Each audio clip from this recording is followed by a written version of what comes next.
ವಿಧಾನ ಪರಿಷತ್ನ ಒಂದು ಪ್ರಶ್ನೋತ್ತರ ಅವಧಿಯಲ್ಲಿ ನಮೋಶಿ ಅಂತಕ್ಕಂಥವ್ರು ಇದಕ್ಕೆ ಸಂಬಂಧಪಟ್ಟಾಗೆ ಈಗಾಗಲೇ ಒಂದು ವಿಡಿಯೋನ ಅಪ್ಲೋಡ್ ಮಾಡಿದ್ದೆ. ಸೊ ಅವರು ಸಾಕಷ್ಟು ಪ್ರಶ್ನೆಯನ್ನ ಶಿಕ್ಷಕರ ನೇಮಕಾತಿಗೆ ಸಂಬಂಧಪಟ್ಟಾಗೆ ಕೇಳ್ತಾರೆ ಅವರು ಆ ಕ್ವಶನ್ ಅವರ್ಸ್ ಅಲ್ಲಿ. ಎಜುಕೇಶನ್ ಮಿನಿಸ್ಟರ್ ಅದಕ್ಕೆ ಸಮರ್ಪಕವಾದ ಉತ್ತರವನ್ನ ಕೊಟ್ಟ ನಂತರದಲ್ಲಿ ಈ ಬಿಡುಗಡೆ ಆದಂತ ಒಂದು ಕಾಪಿ ಇದು. ಸೊ ಇಲ್ಲಿ ಯಾವೆಲ್ಲ ವಿಷಯಗಳು ಟೀಚರ್ ರಿಕ್ರೂಟ್ಮೆಂಟ್ಗೆ ಸಂಬಂಧಪಟ್ಟ ಹಾಗೆ ಇಲ್ಲಿ ಉಲ್ಲೇಖವನ್ನ ಮಾಡಲಾಗಿದೆ ಅಂತ ತುಂಬಾ ಜನ ನನಗೆ ಕಮೆಂಟ್ ಮಾಡಿದ್ರು, ಏನ್ ಸರ್ ಒಂದು ಕಾಪಿ ಬಂದಿದೆಯಲ್ಲ ಅದು, ಅದರಲ್ಲಿ ಶಿಕ್ಷಕರ ನೇಮಕಾತಿಗೆ ಸಂಬಂಧಪಟ್ಟಂತೆ ಒಂದಷ್ಟು ಮಾಹಿತಿ ಇದೆ, ಅದು ಹೇಳಲಿಕ್ಕಾಗತ್ತಾ ಅಂತ.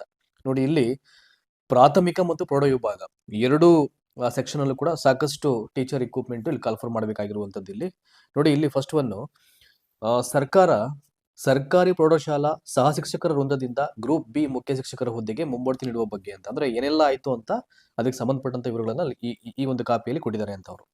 ನೋಡಿ, ಇಲ್ಲಿ ಸರ್ಕಾರಿ ಪ್ರೌಢಶಾಲಾ ಸಹ ಶಿಕ್ಷಕರ ವೃಂದದಿಂದ ಗ್ರೂಪ್ ಬಿ, ದಟ್ ಮೀನ್ಸ್ ಮುಖ್ಯ ಶಿಕ್ಷಕ ಹುದ್ದೆಗೆ ಮುಂಬಡ್ತಿ ನೀಡುವ ಬಗ್ಗೆ ಅಂತ. ನೋಡಿ, ಇದಕ್ಕೆ ಸಂಬಂಧಪಟ್ಟ ಏನ್ ಹೇಳಿದ್ದಾರೆ ಇಲ್ಲಿ, ಮೈಸೂರು ವಿಭಾಗದ ಒಟ್ಟು 131 ಖಾಲಿ ಹುದ್ದೆಗಳಿಗೆ ಮತ್ತು ಬೆಂಗಳೂರು ವಿಭಾಗದ ಒಟ್ಟು 155 ಖಾಲಿ ಹುದ್ದೆಗಳಿಗೆ ಮುಂಬಡ್ತಿ ನೀಡುವ ಸಂಬಂಧ ದಿನಾಂಕ 10-12-2025 ಅಂದ್ರೆ ಇವತ್ತು ಮತ್ತು 11-12-2025 ಕೌನ್ಸಿಲಿಂಗ್ ನಿಗದಿಪಡಿಸಲಾಗಿದೆ ಅಂತ. ಇದಕ್ಕೆ ಒಂದು ಉತ್ತರವನ್ನ ಅಲ್ಲಿ ಕೊಟ್ಟಿರುವಂತದ್ದವರು, ಕೌನ್ಸಿಲಿಂಗ್ ಅನ್ನ ನಿಗದಿಪಡಿಸಲಾಗಿದೆ ಅಂತ ಅಂದ್ಬಿಟ್ಟು. ನೆಕ್ಸ್ಟ್ ನೋಡಿ, ಏಡೆಡ್ ಹೈಸ್ಕೂಲ್ಸ್ಗೆ ಸಂಬಂಧಪಟ್ಟಿದ್ದು ಅನುದಾನಿತ ಪ್ರೌಢಶಾಲೆಗಳಲ್ಲಿ ವಿವಿಧ ಕಾರಣಗಳಿಂದ ಖಾಲಿ ಇರುವ ಬೋಧಕ ಹುದ್ದೆಗಳ ನೇಮಕಾತಿ ಬಗ್ಗೆ ಅಂತ. ಇದಕ್ಕೆ ಸಂಬಂಧಪಟ್ಟ ಕೂಡ ನಮೋಶಿ ಅವರು ಎಜುಕೇಶನ್ ಮಿನಿಸ್ಟರ್ಗೆ ಪ್ರಶ್ನೆಯನ್ನ ಮಾಡಿದ್ರು ವಿಧಾನ ಪರಿಷತ್ನಲ್ಲಿ. ನೋಡಿ, ಇಲ್ಲಿ ಹೇಳಿದರೆ, ಈಗ ಇದಕ್ಕೆ ಸಂಬಂಧಪಟ್ಟ ಹಾಗೆ ನೀವು ಯಾಕೆ ಈ ಹುದ್ದೆಗಳನ್ನ ಭರ್ತಿ ಮಾಡಿಲ್ಲ ಅಂತ ಕೇಳಿದಾಗ ಯಾವಾಗ ಮಾಡ್ತೀರಾ ಅಂತ, ಈ ಸಂಬಂಧ ಆನ್ಲೈನ್ ತಂತ್ರಾಂಶವನ್ನ ಅಭಿವೃದ್ಧಿಪಡಿಸಲಾಗಿದೆ. ಪ್ರಸ್ತುತ ಆಡಳಿತ ಮಂಡಳಿಗಳಿಂದ ಖಾಲಿ ಹುದ್ದೆಗಳನ್ನ ರೋಸ್ಟರ್ನಂತೆ ಭರ್ತಿ ಮಾಡಿಕೊಳ್ಳಲು ಆನ್ಲೈನ್ ತಂತ್ರಾಂಶದ 2ನೇ ಹಂತದಲ್ಲಿ ಮಾಹಿತಿ ಇಂದೀಕರಣ ಮತ್ತು ಪ್ರಸ್ತಾವನೆ ಸಲ್ಲಿಕೆ ಕಾರ್ಯ ಪ್ರಗತಿಯಲ್ಲಿರುತ್ತದೆ. ಅಂದ್ರೆ ಅದರ ಪ್ರೊಸೀಜರ್ನ ನಾವು ಫಾಲೋ ಅಪ್ ಮಾಡ್ತಾ ಇದೀವಿ, ಅದಾಗ್ಲಿಕ್ಕೆ ಈಗ ಪ್ರಾಸೆಸ್ ಸ್ಟಾರ್ಟ್ ಆಗಿದೆ ಅಂತ ಹೇಳ್ತಾ ಇದ್ದಾರೆ. ಈ ಕುರಿತು ನಿಯಮಾನುಸಾರ ನೇಮಕಾತಿ ಮಾಡಿಕೊಳ್ಳಲು ಆಡಳಿತ ಮಂಡಳಿಗಳಿಗೆ ಅನುಮತಿಯನ್ನು ನೀಡಲಾಗುವುದು, ಅಂದ್ರೆ ಅಡ್ಮಿನಿಸ್ಟ್ರೇಷನ್ಸ್ಗೆ ನಾವು ಅನುಮತಿಯನ್ನು ಕೊಡ್ತೀವಿ ಅಂತ ಹೇಳಿದ್ದಾರೆ. ಸೊ ಈಗ ಸ್ಕಾಲಪ್ ಮಾಡ್ತೀನಿ ನೋಡಿ, ವೆರಿ ಇಂಪಾರ್ಟೆಂಟ್. ಇದಕ್ಕೋಸ್ಕರನೇ ಸಾಕಷ್ಟು ಜನ ವೇಟ್ ಮಾಡ್ತಾ ಇದ್ದು. ಸೊ ನೋಟಿಫಿಕೇಶನ್ ಯಾವಾಗ ಆಗುತ್ತೆ, ಏನ್ ಕತೆ, ನಂಬರ್ ಆಫ್ ಪೋಸ್ಟ್ ಎಷ್ಟು ಅಂತ ಅಂದ್ಬಿಟ್ಟು.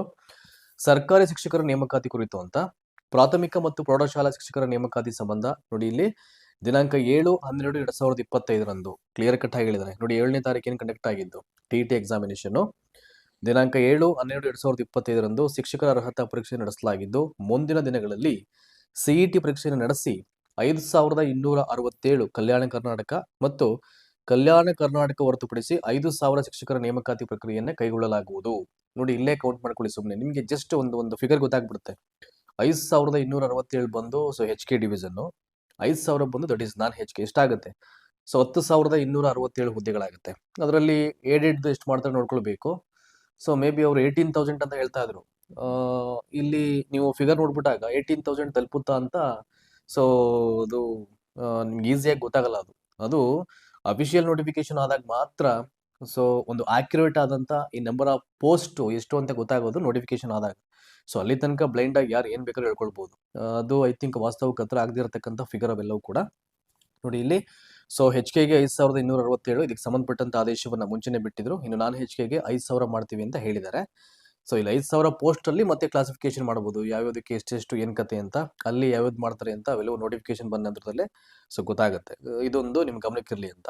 ಸೊ ನೆಕ್ಸ್ಟ್ ಇಲ್ಲಿ 4ನೇ ಒಂದು ಪಾಯಿಂಟ್ ಮೆನ್ಷನ್ ಮಾಡಿದರೆ, ಪ್ರಾಥಮಿಕ ಶಾಲಾ ಶಿಕ್ಷಕರ ವೃಂದ ಮತ್ತು ನೇಮಕಾತಿ ನಿಯಮಗಳ ಕುರಿತು ಅಂತ C&R ರೂಲ್ಸ್ ಅಬೌಟ್ ಈ ಪ್ರೈಮರಿ ಸ್ಕೂಲ್ದು ಸರ್ಕಾರಿ ಪ್ರಾಥಮಿಕ ಶಾಲಾ ಶಿಕ್ಷಕರ ವೃಂದ ಮತ್ತು ನೇಮಕಾತಿ ನಿಯಮಗಳ ಸಮಗ್ರ ಪರಿಶೀಲನೆ ಹಂತದಲ್ಲಿದೆ.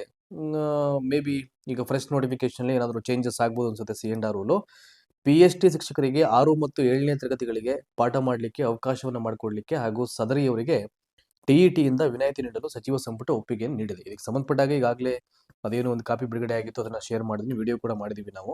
ಅಂದ್ರೆ ಈ PhD ಶಿಕ್ಷಕರು ಅಂತ ಯಾರಿದ್ದಾರೆ, ಈಗ 6ರಿಂದ 7ನೇ ತರಗತಿಗೆ ಪಾಠ ಮಾಡಲಿಕ್ಕೆ ಅವರಿಗೆ ಅವಕಾಶವನ್ನ ಮಾಡಿಕೊಡ್ಲಾಗಿದೆ ಅಂತ. ಅಂದ್ರೆ GPTಗೆ ಬೇಕಾದಂತ ಒಂದು C&R ರೂಲ್ ನಲ್ಲಿ ಏನು ಒಂದು ವಿದ್ಯಾರ್ಹತೆ ಬೇಕು, ಅದಕ್ಕೆ ಒಂದು ಅರ್ಹತೆ ಬೇಕು, ಅದು ಇದ್ರೆ ಸಾಕು.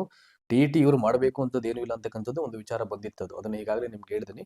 ಸೊ ಇವರಿಗೆ ಅವಕಾಶವನ್ನ ಮಾಡಿದ್ದಾರೆ, PhD ಅವರು 6-7ಕ್ಕೂ ಪಾಠ ಮಾಡಲಿಕ್ಕೆ, ಮತ್ತೆ ಸದರಿ ಅವರಿಗೆ TETಯಿಂದ ವಿನಾಯಿತಿಯನ್ನ ಈಗ ನೀಡಲಾಗಿದೆ ಅಂತ. ಸೊ ಇನ್ನು ಮುಂದುವರೆದಂತೆ ಇನ್ನು ಕೊನೆಯದಾಗಿ ನೋಡಿ ಇಲ್ಲಿ, ಸೊ 5ನೇ ಒಂದು ಪಾಯಿಂಟ್ ಏನಿದೆ ಇಲ್ಲಿ, 2018ರ ಪೂರ್ವದಲ್ಲಿ ಪ್ರಾರಂಭಗೊಂಡಂತ ಅನುದಾನ ರಹಿತ ಶಾಲೆಗಳ ಮಾನ್ಯತೆ ನವೀಕರಣ ಕುರಿತು ಅಂತ. ನೋಡಿ, ಯಾವಾಗ ಆರಂಭ ಆಗಿದ್ದು, 2018ಗಿಂತ ಮುಂಚೆ ಅಂತ. ಸೊ ಅಂತ ಅನುದಾನಿತ ರಹಿತ ಶಾಲೆಗಳ ಮಾನ್ಯತೆಯನ್ನ ನವೀಕರಣ ಮಾಡಲಿಕ್ಕೆ ಅಂತ. ಸೊ ಮಾನ್ಯ ವಿಧಾನ ಪರಿಷತ್ ಸದಸ್ಯರ ಬೇಡಿಕೆ ಅನ್ವಯ ಸದನ ಸಮಿತಿ ರಚಿಸಲಾಗಿದ್ದು, ಸದರಿ ಸಮಿತಿಯ ವರದಿ ಅನುಸಾರ ಮುಂದಿನ ಕ್ರಮವನ್ನು ವಹಿಸಲಾಗುವುದು ಅಂತ ಹೇಳಿದ್ದಾರೆ. ಸೊ 5ನೇ ಪಾಯಿಂಟ್ಗೆ ಮೇ ಬಿ ಸದ್ಯದಲ್ಲಿ ಯಾವುದೇ ರೀತಿಯ ಕಾರ್ಯಗಳಾಗದೇ ಇರ್ಬೋದು, ಅದು ಪ್ರೊಸೆಸ್ ಆಗಲ್ಲ ಅನ್ಸುತ್ತೆ. ಬಟ್ ಮೊದಲಿಂದ 4 ಪಾಯಿಂಟಲ್ಲಿ ಏನು ಹೇಳಿದ್ದಾರೆ, ಅನುದಾನಿತ ಶಾಲೆಗಳು, ಸರ್ಕಾರಿ ಶಿಕ್ಷಕರ ನೇಮಕಾತಿಗೆ ಸಂಬಂಧಪಟ್ಟ ಹಾಗೆ, ಇನ್ನು ಅದನ್ನು ಬಿಟ್ಟರೆ ಪ್ರಮೋಷನ್ಗೆ ಸಂಬಂಧಪಟ್ಟ ಹಾಗೆ ಮೇ ಬಿ ಅವುಗಳು ಈಗ ಪ್ರೊಸೀಜರ್ ಮಾಡ್ತಾ ಇದೀವಿ, ಪ್ರಗತಿ ಹಂತದಲ್ಲಿವೆ, ಎಲ್ಲವೂ ಕೂಡ ಆರಂಭ ಆಗಿದೆ ಅಂತ ಹೇಳ್ತಾ ಇದ್ದಾರೆ. ಸೊ ಕಾದ್ ನೋಡಬೇಕಾಗಿದೆ ಈಗ ಇವೆಲ್ಲವೂ ಕೂಡ ಎಷ್ಟು ಬೇಗ ಈ ನೋಟಿಫಿಕೇಶನ್ ಆಗಿ ಆನ್ಲೈನ್ ಅಪ್ಲಿಕೇಶನ್ ಕಾಲ್ ಫಾರ್ ಆಯಿತು ಅಂದರೆ ಬಿಲೀವ್ ಮಾಡ್ಬೋದು. ಸೊ ಅಲ್ಲಿ ತನಕ ಏನಾಗುತ್ತೆ ಅಂತ ಹೇಳಿಕ್ಕೆ ಬರಲ್ಲ ಈಗ, ಯಾಕಂದರೆ ಪ್ರೆಸರ್ ಅಂತೂ ಸಾಕಷ್ಟಿದೆ ಈಗ. ಪ್ರತಿಯೊಬ್ಬರು ಕೂಡ ಯಾರೇ ಆದರೂ ಫಸ್ಟು ಕೇಳ್ತಕ್ಕಂಥ ದ ಮೋಸ್ಟ್ ಡಿಮಾಂಡೆಡ್ ಒಂದು ಕ್ವಶನ್ ಯಾವುದಪ್ಪ ಅಂದರೆ ಟೀಚರ್ ರಿಕ್ರೂಟ್ಮೆಂಟ್ ಯಾವಾಗ ಮಾಡ್ತಾರೆ, ಏನು ಕತೆ ಅಂತ. ಇದನ್ನೇ ಸಾಕಷ್ಟು ಸಂಖ್ಯೆಯಲ್ಲಿ ಇದನ್ನು ಕೇಳ್ತಾ ಇದ್ದಾರೆ. ಹಾಗಾಗಿ ಒತ್ತಡ ಇರೋದ್ರಿಂದ ಅವ್ರು ಮಾಡಲೇಬೇಕಾಗತ್ತೆ. ಸೊ ಸಾಧ್ಯವಾದಷ್ಟು ಬೇಗ ಕಾಲ್ ಫಾರ್ ಮಾಡಿ, ಸೊ ಬೇಗ ಅದ್ರದ್ದು ಏನು ಅದು ಪ್ರೊಸೀಜರ್ ಫಾಲೋ ಅಪ್ ಮಾಡಬೇಕು, ಮಾಡಿಬಿಟ್ರೆ ಸೊ ಮೇ ಬಿ ಎಲ್ಲರಿಗೂ ಅದು ಅನುಕೂಲ ಮಾಡಿಕೊಟ್ಟಂಗೆ ಆಗುತ್ತೆ ಇರೋದು ಸೊ ನನ್ನ ಅಭಿಪ್ರಾಯದಲ್ಲಿ. ಸೊ ಧನ್ಯವಾದ. ನನಗೆ ಒಂದು ಭಾಳ ಪ್ರಮುಖವಾದಂಥ ಅಪ್ಡೇಟ್ ಅಂತ ಅನ್ನಿಸ್ತು, ಹಾಗಾಗಿ ನಿಮಗೆ ಹೇಳಿದ್ದೀನಿ. ಥ್ಯಾಂಕ್ ಯು ಸೋ ಮಚ್ ಈ ಒಂದು ವಿಡಿಯೋನ ವಾಚ್ ಮಾಡೋದಕ್ಕೆ.